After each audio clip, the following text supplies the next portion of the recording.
Hello, welcome to the Daf Yomi Menachot Daf 41 Omid 8. So let's dive straight in.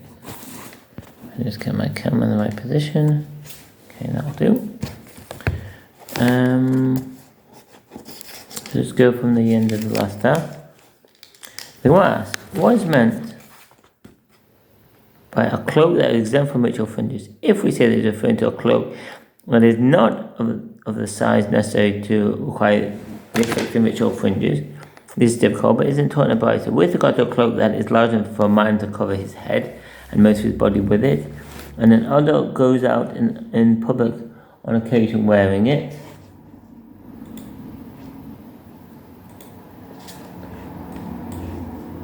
sorry, I got the interruption, 1 second.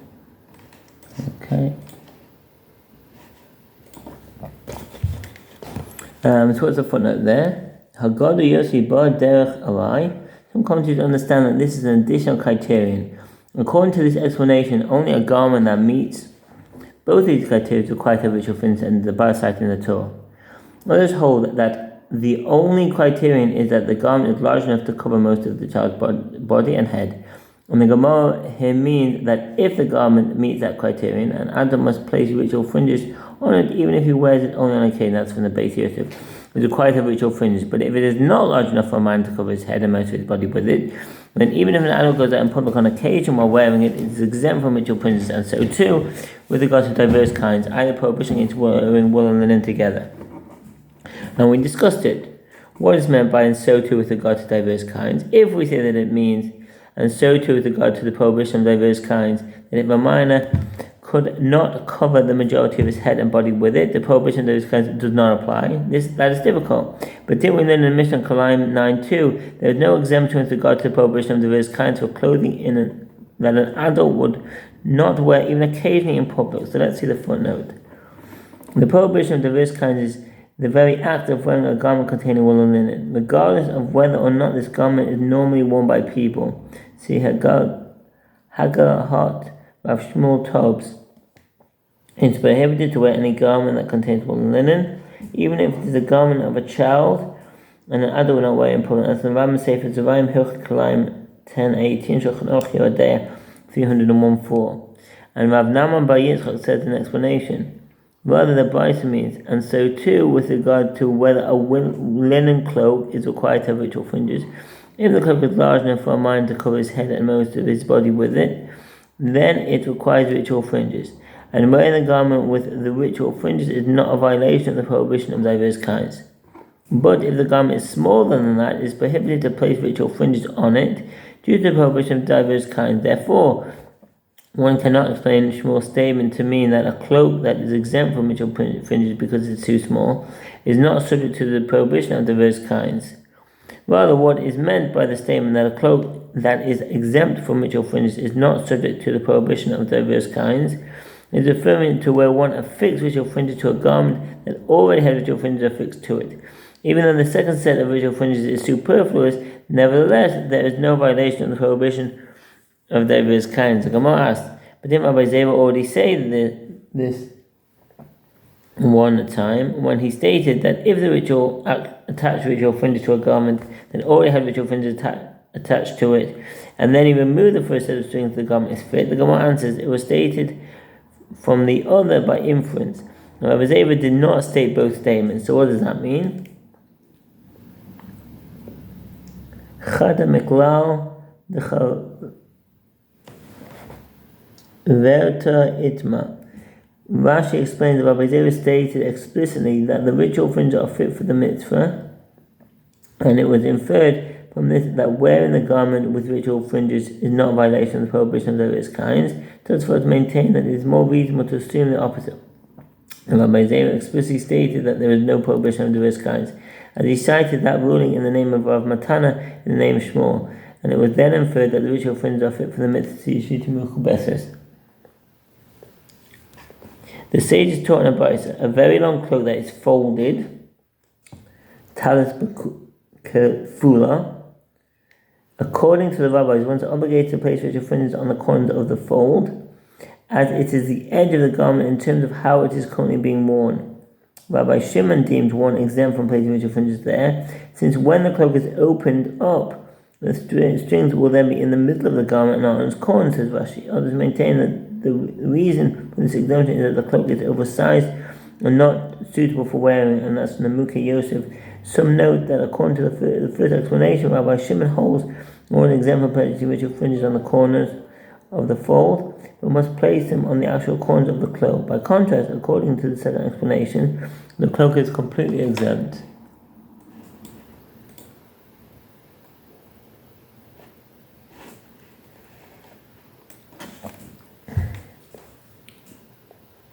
If a cloak is folded in half, ritual fringes are attached to the original corners of the garment and not the corners of the fold.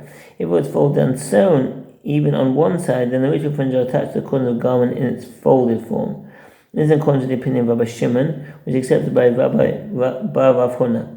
The Ramah writes that there are those who rule in accordance with the opinion of the rabbis who require ritual fringes to be attached to the corners of the garment in its folded form, even the garment is not sewn, says the Rosh. Therefore, it's preferable to attach ritual fringes to the corner of the garment in its folded form, but to avoid reciting the blessing over the mitzvah of tzitzit. The Mishnah and Shari Hatzion state that one should ideally not fold a four corner of the garment without sewing it in that position, but if one does, and according to the Shulchan Aruch rather than the Ramah, the Rambam Sefer Hava Hilchot Tzitzit 117, Shulchan Aruch Orach Chaim 10:6, and half is required to have ritual fringes at the fold. And Rabbi Shimon deems it exempt from ritual fringes at the fold because that is not where the corner of the garment are located. And Rabbi Shimon and the rabbis agree that if he folded it and sewed it, it is required to have ritual fringes in the fold. The Gemara challenges, if one sewed it, it's obvious that it is required to have ritual fringes at the fold. Well, explains, no, it is necessary to state this halacha because it's referring to a case where he fastened it with pins rather than sewing it in the conventional manner. The Gemara relates that Rabbi Bar Huna arrived at the house of Rabbi Bar Rav Naaman, and he saw that Rabbi Bar Rav Naaman was wearing a cloak that was folded, and that he had affixed strings to it on the corners of the fold. The cloak unfolded, and the string that had been on the corner of the fold now came and settled near his head, in the middle of the cloak, as the two sides of the cloak were in the front and back of Rabbi Bar Rav Naaman. Rabbi Bar Huna said that Rabbi Bar Naaman, this is not the corner of the garment that the Mitzvah one writes about in the Torah. Rabbi Bar Rav Naaman went and threw it off, and he covered himself with a different cloak. Rabbi Bar Huna said to Rabbi Bar Rav Naaman, do you hold that ritual fringes are an obligation incumbent upon the man?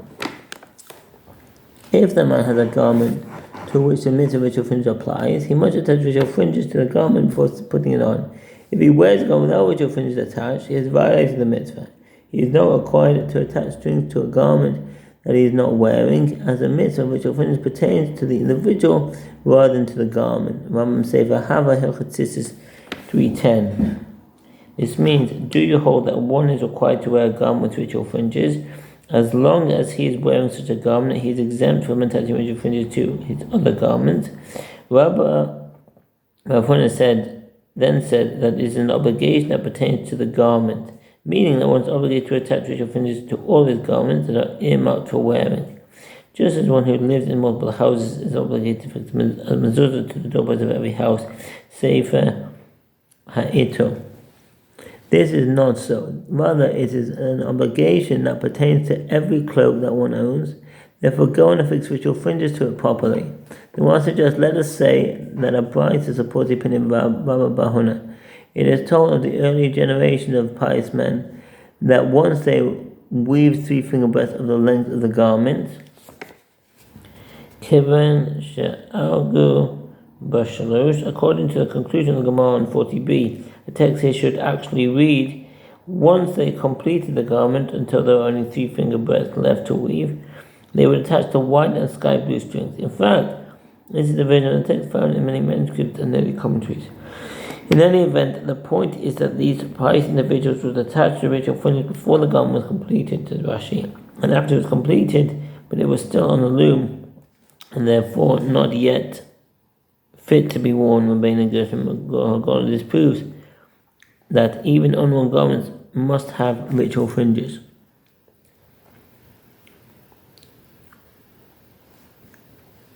It would affix the widest caliber strings to the first two corners, even though the garment was not yet ready to be worn. This seems to prove that there is an obligation to affix visual printers to all the cloaks in one's possession, even if he is not currently wearing them. The Gemara rejects this proof. The pious men were different, as they would act stringently with themselves. Shnei Chasidim Tamach Marei and Nafshayahu. Consequently, even if the mitzvah of the ritual fringes is incumbent upon the man, the pious man might have acted stringently and attached the strings even before the garment was ready to be worn, lest he forget later and wear the cloak without ritual fringes, and that's fast emes. That is why Rav Kahana would be deemed liable at the time of divine anger, as he did not affix ritual fringes to his cloak. They would neglect the obligation incumbent upon him. But if you say that his obligation to attach them to every cloak that one owns, since Rav Kahana's clothes were not required to have ritual fringes, he was not obligated to attach ritual fringes to them. Why should he be punished in the time of divine anger? The Gemara responds, rather, what should one assume that it is an obligation incumbent upon man? Even so, granted that the Merciful One rendered him obligated when he is wearing a cloak that has four corners, and is therefore subject to the obligation of ritual fringes. But when he is wearing a cloak that is not subject to the obligation of ritual fringes, did the Merciful One deem him obligated? Rather, this is what the angel is saying to Rav Katina. That is to say, one cannot reach any conclusion from this incident as to the nature of the mitzvah of ritual fringes, because the angel was not admonishing Rav Kahina for failing to fulfill an obligation, rather for going out of his way to avoid becoming obligated in the first place. Some versions of the text omit the word rather. According to these versions, the Gemara is stating that the angel was admonishing Rav Katina because the mitzvah of ritual fringes is incumbent upon the man. The Tosfot, are you seeking ploys? Said DK, what's ploys? Sadiki. The correct reading is Tatrike, similar to the Zoroastrian Middle Persian word karag, which can have the technical sense of a legal way out. It has a similar usage in Arabic, where it means a trick or ploy. Prevent one from performing the mitzvah of ritual fringes. One is not required to wear a four-cornered garment in order to be obligated to fulfill the mitzvah of ritual fringes. Nevertheless, it is proper for one to wear such a garment in order to fulfill the mitzvah and to be reminded of all the mitzvot at all times. At the very least, one should be sure to wear ritual fringes while praying. And say, V'hava Hilchot Tzitzis 3:11, Shulchan Aruch Orach Chaim 24:1. Rav Tovi Bar Kisna says, that Shmuel says, garments that are not being worn but are stored in a box are required to have ritual fringes, because the mitzvah pertains to the garment, not the man. But Shmuel concedes that in the case of an old man, where the garment was made as a shroud in his honor, if a garment was made as a shroud, it is exempt from ritual fringes, even if a living person occasionally wears it. Later commentaries cited by the Mishnah Berurah claim that according to the Rambam, who holds that a nighttime garment is required to have ritual fringes, when worn during the daytime, one is required to attach ritual fringes to a shroud that one decides to wear. Consequently, one should attach ritual fringes, but should not recite a blessing, as in the Shulchan Aruch Chaim 19:2. That the shroud is exempt. What is the reason for this? The Merciful One states in the Torah that one must place ritual fringes on the corners of the garment.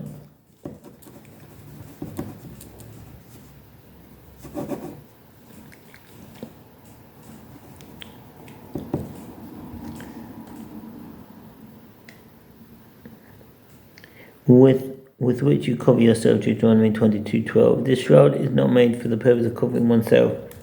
Well, comments. At that time,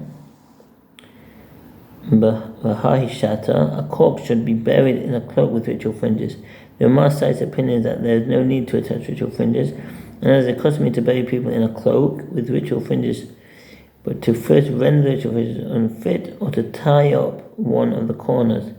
The Bar writes that one should not render them unfit, rather one should tie the strings together or cover them by tucking them into the corners of the shach. The custom of Eretz Yisrael, cited in Gesher HaYamim, is not to bury people in clothes with ritual fringe, Shulchan Aruch Yerodea 51-2.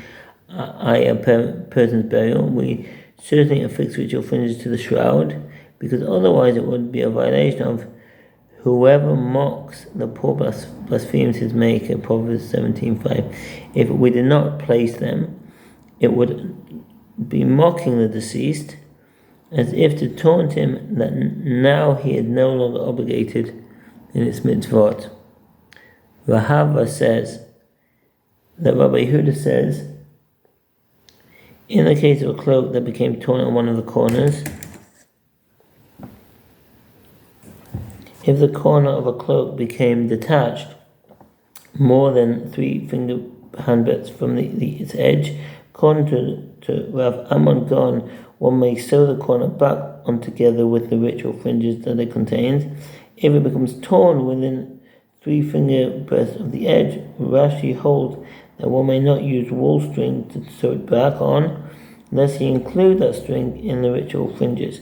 It is permitted to sew it on with another type of string. According to Rav Amon Gon, if the corner is completely severed from the garment within 3 finger handbreadths of the edge, and one sewed it back on the ritual fringes on that corner unfit. Some maintain that according to Rav Amon Gon, only the ritual fringes that were there before it ripped are rendered unfit due to the principle prepare it, and not from what has already been prepared. But if one placed new ritual fringes after the sewing the corner back on, then it is fit. One who is God-fearing should attempt to satisfy all of the opinions to the extent possible.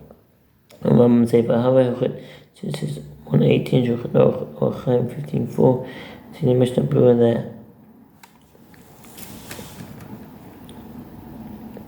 If it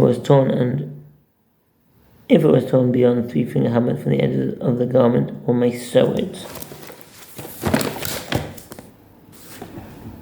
The reason for this is that since one does not attach ritual fringes that far from the edge of the garment, see 41b, there is no concern that he will use the threads with which he sewed the garment as ritual fringes, as Rashi. I'll explain that the case is that the corner was completely severed from the garment. The Gemara is saying that if the part that was severed is at least 3 square finger breadths, it retains its status as the corner of the garment, and one may simply reattach it to the garment without untying and retying ritual fringes. But if the part of the garment that was severed is less than 3 square finger breadths, it does not retain its status, and therefore it is not sufficient to merely sew it back on. Ritual fringes attached to the severed corner must be untied, reinserted into the garment, and retied, as otherwise they are unfit due to the principle prepared and not from what has already been prepared. And read in Mukha Yosef citing Rav Amon Gon. Others cite Rav Amon Gon as stating that if the severed corner is 3 by 3 finger breadth, which is the minimum size of a garment, it is deemed significant, and the ritual fringes may still be attached to it. If it is smaller than this size, it is not significant, and the ritual fringes may not be attached to it, even after it has been sewn back onto the garment, says the Rosh.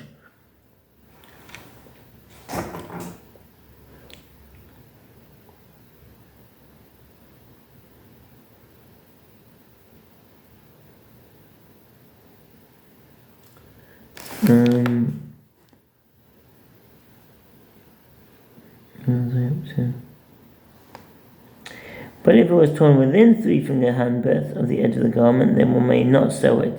There is a concern that he might use the thread with which he sewed the garment for the ritual fringes, in which case the strings would be unfit due to the principle prepared, and not from what had already been prepared. The Gemara comments, this halacha is also taught in a Baita. In the case of a cloak that became torn at one of its corners, If it was torn beyond 3-finger handbreadth from the edge of the garment, one may sew it. But if it was torn within 3-finger handbreadth of the edge of the garment, Rabbi Meir says one may not sew it, and the rabbis say one may sew it. And Rabbi Meir and the rabbis agree that one may not bring a piece of cloth, even if it's a square cubit in size. One may not take a piece of fabric that only contains ritual fringes and sew it onto the corner of a garment. This is due to the fact that the verse requires that they prepare for themselves strings on the corners of their garments, Numbers 15:38, which indicates that the strings must be attached to the garment itself and not a piece of fabric that is later sewn onto a garment, Shulchan Aruch Orach Chaim 15:2. From elsewhere containing white and sky blue strings and attached to a cloak. This is because one must attach the ritual fringes directly to the corner of the garment, rather than attaching them to a piece of cloth and then attaching that cloth to the garment. And Rabbi Meir and the rabbis also agree that one may bring white or sky blue strings from elsewhere and attach them to the garment. Rashi explains there is no problem of prepare it, and not from what has already been prepared, as one will have to wind and tie the strings after inserting them into the hole in the corner of the garment. Conversely, the rid holds that it is permitted even to transfer the ritual fringes to the second garment when they are already wound and tied. See 42a. This is acceptable as the essential obligation is attaching the ritual fringes to the garment, not tying them onto it. The later commentaries discuss this explanation and its implications at length. See Rav Pa'alim 3:1, i.e. one may remove strings from one garment in order to attach them to another garment. That's the end of our day. Wish you a very good day and peace in Israel. All the best. Bye.